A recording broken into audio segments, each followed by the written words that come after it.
everybody, it's Mena. Welcome back to my channel, or if this is the very first video that you're seeing of me, then welcome to my channel.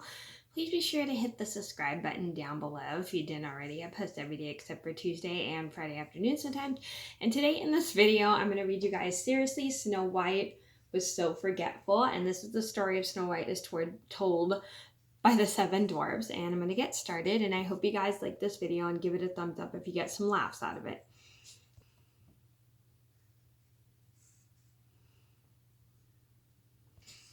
I love Snow White dearly. She's a beautiful person inside and out, but honestly, the girl's got a mind like a leaky bucket.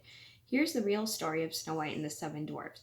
My name, by the way, is 7. We dwarves used to have real names, but Snow White couldn't remember them.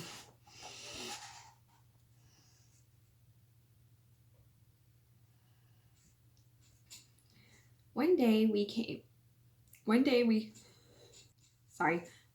came home from the mines to find our cottage door open. We thought we'd been burgled, but no, it was just a lovely little girl sound asleep.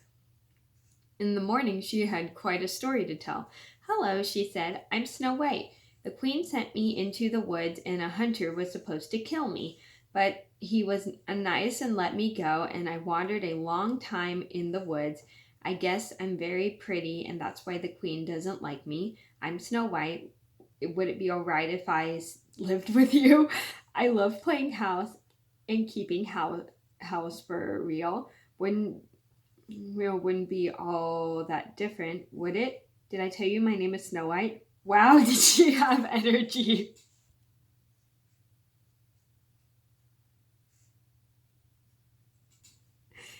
Life with Snow White was interesting. She'd forget to turn the stove. She'd forget to turn it off. She'd knit scarves that were 10 feet long just because she forgot to stop. On the bright side, she laughed at all of our jokes, and she never complained about anything.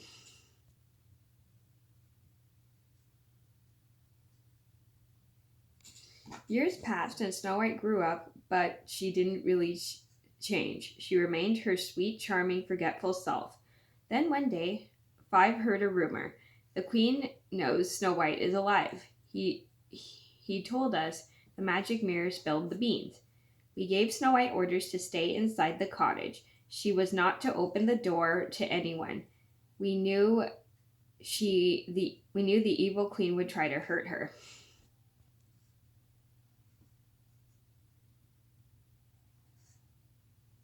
But Snow White quickly forgot. Twice we came home to find her lying on the floor. It was clearly the work of the queen.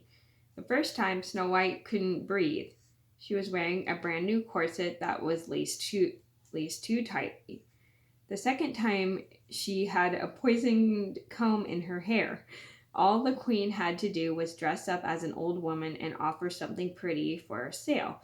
Any thoughts of being careful went right out of Snow White's head. We posted reminders. We even wrote, "Do not open the door," in syrup on her pancakes.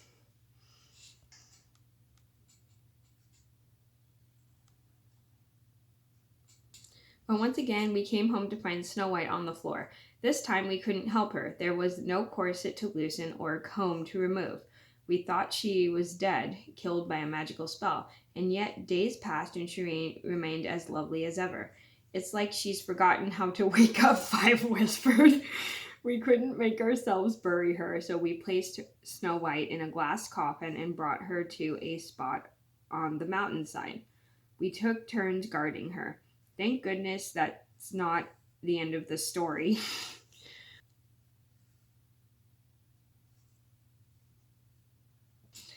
One day I heard voices in the woods. "No, Your Majesty, it's not time for lunch. We ate our lunch an hour ago. Don't you remember?" "Oh, right, silly me." Suddenly I was face to face with a prince, but he barely noticed me. He couldn't take his eyes off Snow White. "What happened to her?" he asked. "What's her name?" I told him the whole story. "She's the most beautiful girl I've ever seen," he breathed. Those lips, those eyes, what did you say her name was? Could I take her with me? Now that I've seen her, I don't think I can live without her. what silky hair she has. Tell me again, what's her name? I smiled. The prince reminded me of a certain someone.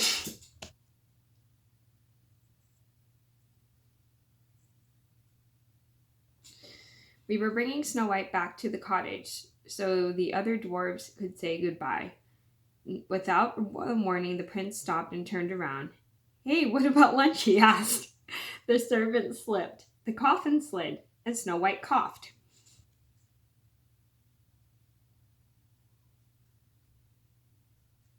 I'd never heard such a beautiful sound. Out of her throat flew a rosy red apple. Rosy red poisoned apple, that is. She sat up. Did someone say something about lunch? She asked.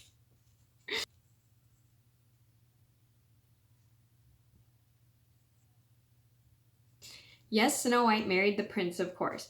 The queen actually showed up at the reception. If you can believe it, everyone threw dinner rolls at her and booed so loudly that she ran away and was never heard from again.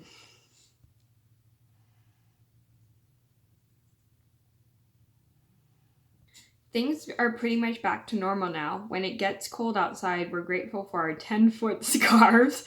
And every once in a while, we'll make banana cream pie without any bananas just for old time's sake.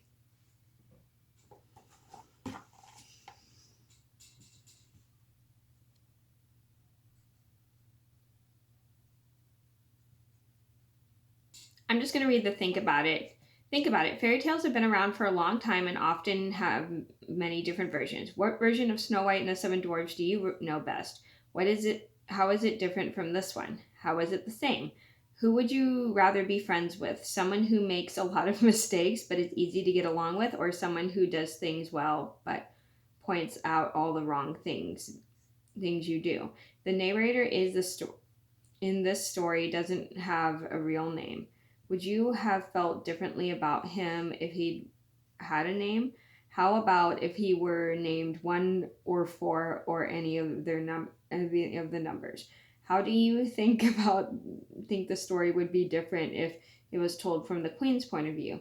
How about the prince's point of view?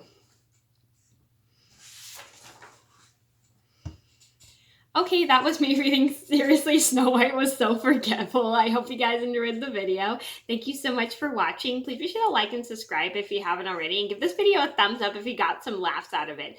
Thank you guys so much for watching. Please be sure to like and subscribe if you haven't already. I post every day except for Tuesday and Friday afternoon sometimes, and I'll see you in another video soon. Bye.